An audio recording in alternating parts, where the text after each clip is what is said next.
Greetings from the USS Adventure. I am the captain of this vessel, representing the whole of the Alliance of Outer Space Planets. Episode 4 of this season, you play Maxwell Saint, who is an actor on a 1960s sci-fi series that looks a lot like the original Star Trek.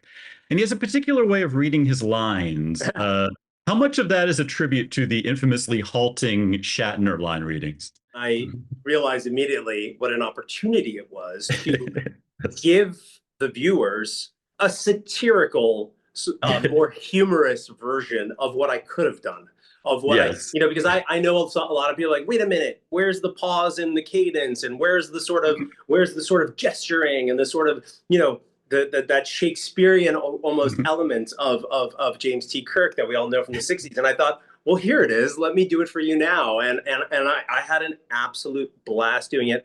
This is space, Lieutenant. There's no such thing as native. We're all children of the cosmos.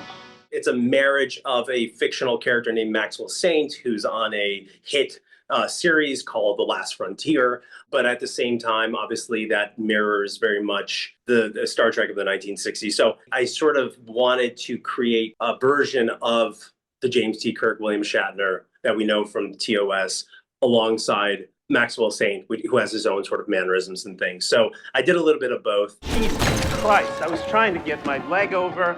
This chair, can someone fix the chair? We had an absolute blast. I didn't want to overdo it, but I also wanted to do enough where it was a real wink. It was a wink to the true fans. I did obviously a bunch of takes, and so there were variations in the pauses. I did some where the pause is like, is he going to say his next line? And then we settled on sort of the modern one. I wrote the book on space jurisdiction, and I am known for my diction.